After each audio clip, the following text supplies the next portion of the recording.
মেয়ে আমার কয় পুডিং খাবে। পুডিং সেই আবার কি, আমি তো আগে কোনোদিনও নাম শুনি নাই, খামু তো দূরের কথা। মাইয়াই কয় আমি কইয়া কইয়া দিতেছি তুমি সেইভাবে করো। এখন সেইভাবে কইরা দেখলাম ভালোই তো লাগে খাইতে। আর কিভাবে বানাইলাম সেইটাই একটু আমি আপনাদের সাথে শেয়ার করি।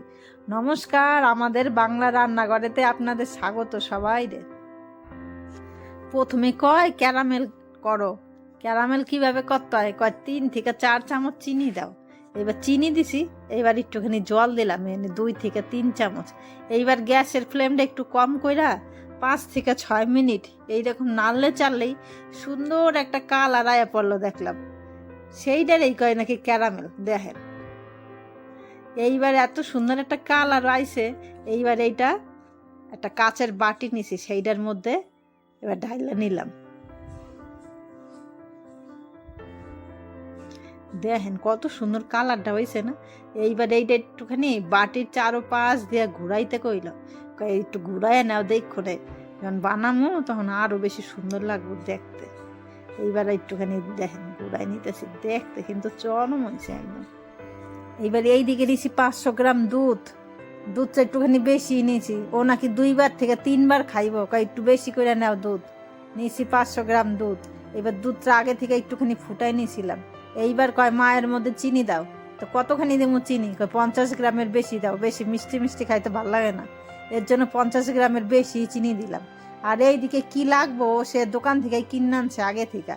এর নাম কি জানেন? এর নাম হচ্ছে কাস্টার্ড পাউডার। এ এত কোনো দিনও নামও শুনিনি আগে, এখন কিনে আনছে দোকান থেকে। যাই হোক, এই আর নিলাম একটা বাটির মধ্যে, 3 চামচ 4 চামচ মতন নেও। এইবার নিয়েছি ওইয়া, আর একটুখানি ঠান্ডা জল দিয়া গোলায় নাও। এইবার ঠান্ডা জল দিয়া একটুখানি তারপরে গোলায় নিলাম। দেখেন এত সুন্দর একটা পাতলা পুরো একদম হয়ে গেছে গিয়ে, দেখতেও সুন্দর লাগতেছে। এইবার এইদিকে দুধটা দেখি একদম চিনিটা সুন্দর গইলা গেছে গিয়া। তারপরে এক হাত দিয়ে কইল মা এটা দুধের মধ্যে ঢালবা, একটু যেন জন্মা না যায়, এর জন্য এক হাত দিয়ে ঢাললাম আর আরেক হাত দিয়ে নাড়তাছি একটু যেন জন্মা না যায়। জন্মা থাকলেই এক জায়গায় আর কি, জন্মা থাকলেই সেটা পুরো সেই জায়গায় একদম জমান পাইতে যাইব। এইবার গ্যাসের ফ্লেমটা তো আসতেই রয়েছে, তাও দেখলাম 1 থেকে 2 মিনিট পরেই পুরো জন্মা একদম সুন্দর একটা পুরো নরম নরম পুরো জেলির মতন হয়ে গেল গিয়ে। কি আবার কি হইতেছে, মাইয়াই কইলো একটু জানি নাড়ানো বন্ধ আর কি, চলবে না, নাড়াইতেই হবে কিন্তু এরকম করে, না হলে কিন্তু তলা পাকায় যাইবে।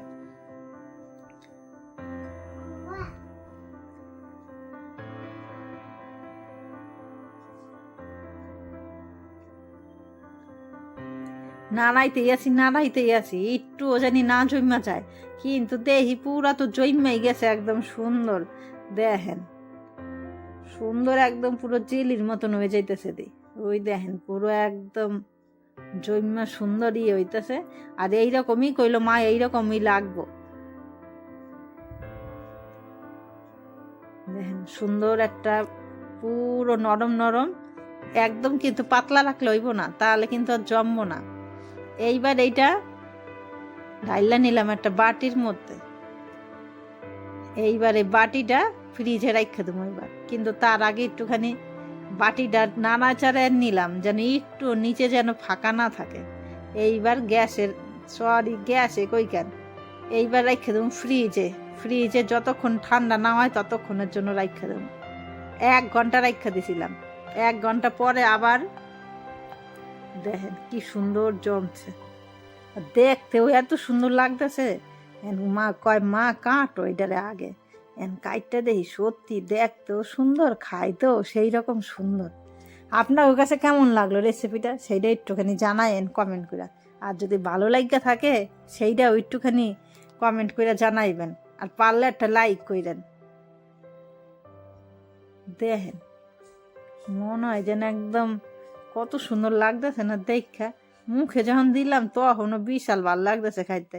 আমি কি নে বাবা নতুন জিনিস, আর এইরকম মাঝে মাঝে কইরা দিমু তবু। আপনাকেও কেমন লাগলো আবার কইতেছি সেইটা একটুখানি কইয়েন কমেন্ট কইরা।